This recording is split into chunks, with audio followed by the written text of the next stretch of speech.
ह्या पूजा ताई आहेत, पूजा शिंदे नाव आहे यांचं. तर त्या त्यांच्या हस्बंडला घेऊन इथे येत आहे आणि खूप छान असा रिझल्ट त्यांच्या हस्बंडला मिळालाय. तर त्यांच्या हस्बंडला सुद्धा मी पुढे बोलवणार आहे. प्लीज दादा, कम टू द स्टेज. या इकडे. पॅरालिसिसचे पेशंट आहेत ते आणि एवढा छान रिझल्ट मिळालाय. बाहेर खूप ठिकाणी उपचार केले पण पाहिजे तसं रिझल्ट आतापर्यंत मिळालेला नाहीये. त्यांना स्टार्टिंगला बोलता सुद्धा येत नव्हतं, काही बोललेलं समजत नव्हतं त्यांचं आपल्याला. पण आता फायनली मी सकाळीच त्यांच्याशी बोलले तर खूप छान असं बोलता सुद्धा यायला लागलंय आणि त्यांच्यापेक्षा जास्त आम्हाला आनंद होतोय की आपली जी थेरपी आहे ती 100% वर्क करते. फक्त मी तुम्हाला आताच सांगितलं की कंटिन्यू आला पाहिजे. तर मी सगळ्यात पहिले त्यांच्या मिसेसला विचारेल की किती दिवसापासून येत आहे, कुठे कुठे ट्रीटमेंट घेतली आणि किती खर्च झाला वगैरे सगळं. ठीक आहे, तुमचं नाव सांगा मला. पूजा शिंदे, नागपूर येते. आणि पॅरिलिसिस 8-9 महिने झाले. मग त्यांना कुठेच असं रिझल्ट भेटला नाही. इकडं गेलं तिकडं शेवटी इथं माहिती मिळाली, इथं आलो. त्याच्यानंतर आम्हाला 1 महिन्यापासून येते पण भरपूर फरक पडला. आम्हाला 100पैकी 30% आम्हाला आतापर्यंत फरक जाणवतोय आणि आम्ही रेग्युलर पण येत जाऊ. रेग्युलर आल्यानंतर 100% नाही पण 90% फरक जाणवलं असं वाटतं. आता ते बोलता येत नव्हते त्यांना, इथे आल्यापासून ते हो नाही पाणी आण काहीतरी कुठलं तरी असं गाणं वगैरे पण म्हणायला लागले. ओके. आणि असं सरळ चालता पण येत नव्हतं, काहीच नाही. ही थेरपी घेतल्यापासून त्यांना चालायला पण यायला लागलं, वेगळ्याला सांगायला वगैरे लागलं. आणि याचं पुढं पण आता व्यवस्थित आम्ही रेग्युलर येत जाऊ. त्याच्यानंतर भरपूर फरक पडला असं वाटलं. आणि तुम्ही पण या, आम्ही पण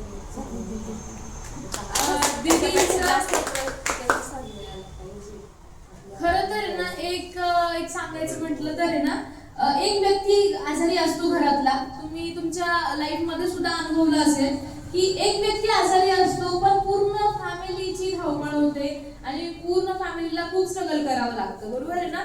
तर मग त्याच्याचमुळे आणि आज मी बरेचशा म्हणजे या सेंटर मध्ये आल्यापासून आहे ना खूप सारे मी उदाहरण बघते किंवा खूप सारे असे बघते की ज्यांना पॅरालिसिसचा पेशंट आहे एखादा, ठीक आहे, आणि त्यांची जी बायको आहे किंवा काय असे बघितलेले असतात की वेळेवर त्यांना त्यांची साथ सोडून निघून जातात.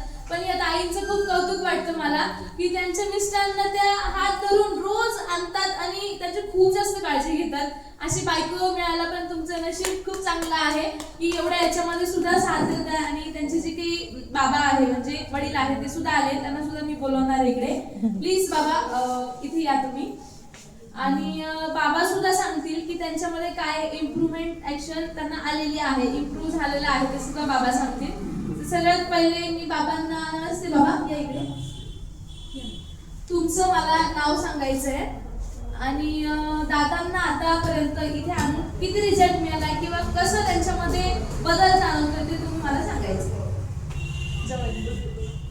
आणल्यापासून भरपूर म्हणजे पहिलं थोडंसं बोलणं बी कमी यायचं, आता थोडे शब्द पण व्यवस्थित यायला लागले. कधी कधी अटकतं शब्द, पण प्रयत्न भरपूर आणि आल्यापासून भरपूर फरक पडला. आणि आम्हाला स्वतःला पण जाणवलं का आता आम्ही स्वतः एकाच वेळेस मला या मॅडमनं बरंच थेरपी दिली ती.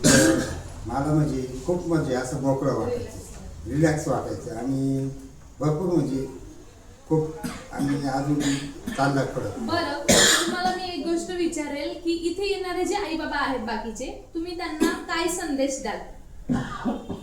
संदेश असा देतो का खूप म्हणजे व्यवस्थित फरक पडतो इथं आणि यायला कुठलीच अडचण नाही.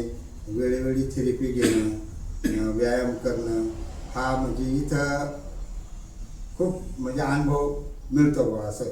आणि बरेचसे पेशंट बरे झाले. ओके, तर नक्कीच तुम्हाला विश्वास आहे का थेरपी आम्हाला थेरपी म्हणजे आम्हाला विश्वास आला म्हणून तर आम्ही इथं येतो ना. आम्हाला विश्वास नसता आला तर आम्ही इथं आलोय नसतो. पण समजा आता आपला पहिला रुपया होता, रुपयातून भरपूर काही म्हणजे कमी होत